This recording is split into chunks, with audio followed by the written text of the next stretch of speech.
Hi guys, tara, mag-avocado ice cream naman tayo. Ubusin na natin to. Ayan oh.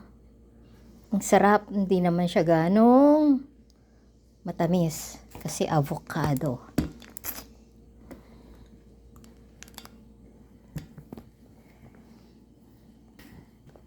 Avocado naman tayo guys. Sarap.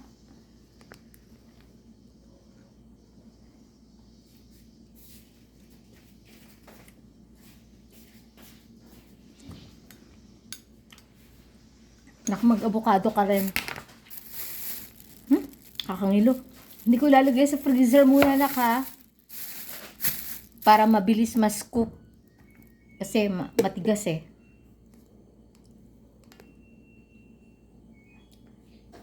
Tara po, kain muna tayo. Bye!